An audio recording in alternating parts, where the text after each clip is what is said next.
State-dependent memory or state-dependent learning is the phenomenon through which memory retrieval is most efficient when an individual is in the same state of consciousness as they were when the memory was formed. The term is often used to describe memory retrieval while in states of consciousness produced by psychoactive drugs, most commonly, alcohol, but has implications for mood or non-substance-induced states of consciousness as well. Unlike context-dependent memory, which involves an individual's external environment and conditions, state-dependent memory applies to the individual's internal conditions.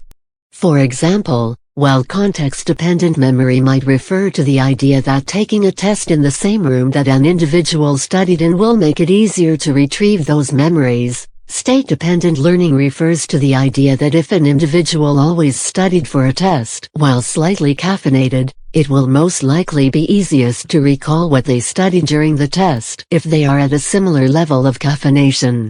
At its most basic, state-dependent memory is the product of the strengthening of a particular synaptic pathway in the brain. A neural synapse is a space between brain cells, or neurons, that allows chemical signals to be passed from one neuron to another. Chemicals called neurotransmitters leave one cell, travel across the synapse, and are taken in by the next neuron through a neurotransmitter receptor. This creates a connection between the two neurons called a neural pathway. Memory relies on the strengthening of these neural pathways, associating one neuron with another. When we learn something, new pathways are made between neurons in the brain which then communicate through chemical signals.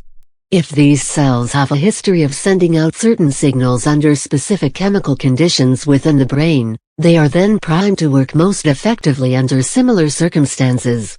State-dependent memory happens when a new neural connection is made while the brain is in a specific chemical state. For instance, a child with ADHD learns their multiplication tables while on stimulant medication. Because their brain created these new connections related to multiplication tables while the brain was chemically affected by the stimulant medication, their neurons will be primed in the future to remember these facts best when the same levels of medication are present in the brain. While there is strong evidence for the existence of state-dependent memory, it is less clear what the advantage of this circumstance might be. In 2006, researcher Lorena Pomplio and her team tackled this question as they investigated the presence of state-dependent memory in invertebrates, specifically grasshoppers. Up until this point, only vertebrates had been used to study state-dependent memory. This study found that invertebrates did indeed experience the phenomenon as well, particularly in regard to conditions of low or high nutritional intake. Pomplio and Associates, 2006, concluded that their results demonstrated a potential adaptive advantage of state-dependent learning that explains its intrinsic presence in such a wide variety of species. State-dependent memory recalls a time that the organism was in a similar condition, which then informs the decisions they make in the present. For these grasshoppers, their low nutritional state sparked cognitive connections to similar states of duress and primed the insects to make decisions they had made when faced with low nutrition in previous conditions. The paper suggests that this phenomenon allows for quick decisions to be made when an organism does not have the time or neural capability to carefully process every option. Research has shown evidence for the roles that numerous substances play in state-dependent memory. For example, stimulants like Ritalin can produce state-dependent memory effects in children with hyperactive disorders.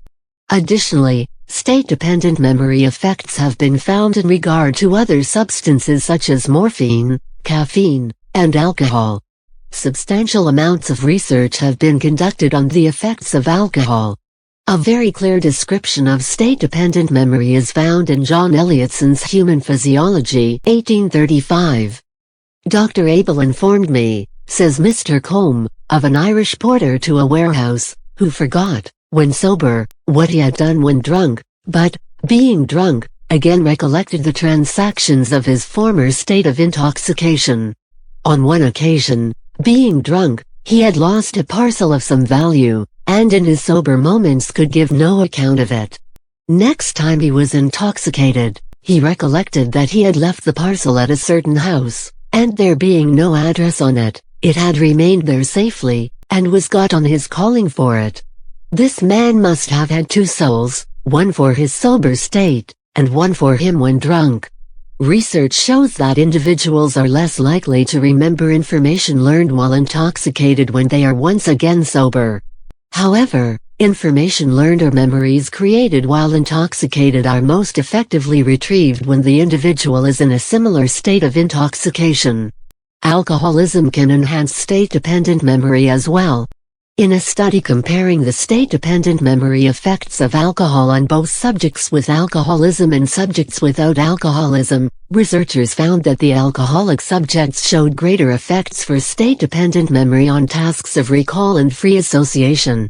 This is not because alcohol better produces associations, but because the person with alcoholism lives a larger portion of their life under the influence of alcohol. This produces changes in cognition, and so when the person with alcoholism drinks, the intoxication primes their brain towards certain associations made in similar states. Essentially, the intoxicated and sober states of the alcoholic are in fact different from the intoxicated and sober states of the non-alcoholic person, whose body is not as used to processing such large amounts of the substance. For this reason, we see slightly larger effects of state-dependent memory while intoxicated for chronic drinkers than for those who do not drink often. State-dependent memory influenced by mood has been the subject of some controversy within the psychological field.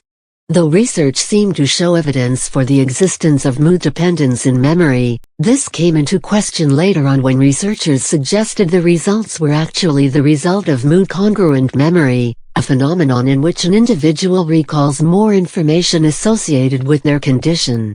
For example, a person who is asked to learn a list of words while they have a cold might remember more words associated with their illness such as tissue or congestion when later asked to recall the words learned.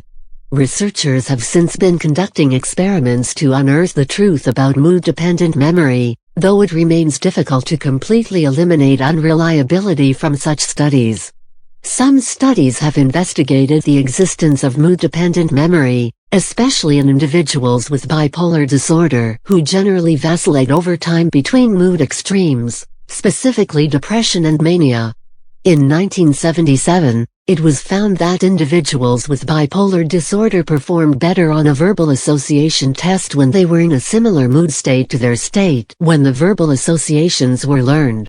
A more recent study in 2011 similarly studied a group of individuals with bipolar disorder and found evidence for mood-dependent memory on a visual task, recognition of inkblots. It was observed that subjects had better recall for these inkblots when they were in the same mood state they had been in when they first saw these inkblots. However, researchers did not find a similar effect for verbal tasks. Because the two studies do not agree on the effects of mood in regard to verbal recalled tasks, further research is needed to clarify the existence of mood-dependent memory on both verbal and visual recall tasks as well as to investigate mood-dependent memory in those suffering from other mood disorders or individuals without mood disorders of any kind. Evidence has been found for the existence of state-dependent learning in conditions of pain. Individuals who were subject to induced pain by placing their hands in ice water recalled a given list of words better when their hands were once again in the ice water than when their hands were placed in warm water. Participants who first learned the list of words while their hands were immersed in warm water, thus posing no threat of induced pain, recall the words most effectively when they were in a similar warm water condition than the ice water condition. When the level of pain at the time of encoding matches the level of pain at the time of recall, individuals show an improved ability to remember a given list of words. These results show that pain states can also affect memory. State-dependent memory has widespread effects that can play roles in our everyday lives. For example, state dependence can affect performance on a test or in a job interview. It can affect your memory for where you left your car keys. However, the power of state-dependent memory can also be harnessed to improve performance in school for those with learning disabilities or outcomes in therapy. State-dependent memory has implications on effectiveness of psychological treatment.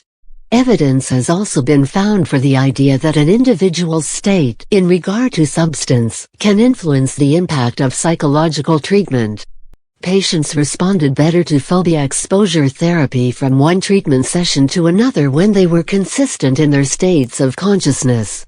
This study found that patients who had similar levels of caffeine in their system at each session, or who consistently had no caffeine in their system, exhibited greater rates of improvement with fewer phobia relapses than patients who came in at various states of caffeine influence from one treatment session to another.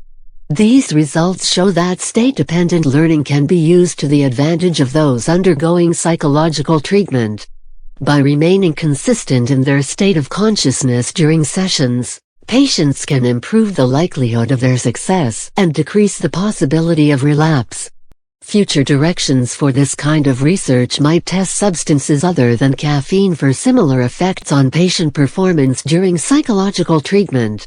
Evidence for state-dependent learning has been found in children with hyperactivity taking the drug methylphenidate, a drug often prescribed for treatment of ADHD symptoms, more commonly known as Ritalin or Concerta. Children with hyperactivity taking this drug during periods of learning better retained that information during subsequent periods of methylphenidate use, illustrating the effectiveness of methylphenidate in facilitating learning in children diagnosed with hyperactive disorders. However, this state-dependent learning effect of stimulant medication applies only to children diagnosed with hyperactivity. Children not diagnosed with hyperactivity show no change in retention rates due to use of stimulants such as methylphenidate or pemoline. These studies validate the prescription of stimulants for individuals with hyperactive disorders. The results show that the state of consciousness produced through use of these drugs improves cognitive focus in those with hyperactive disorders when taken consistently.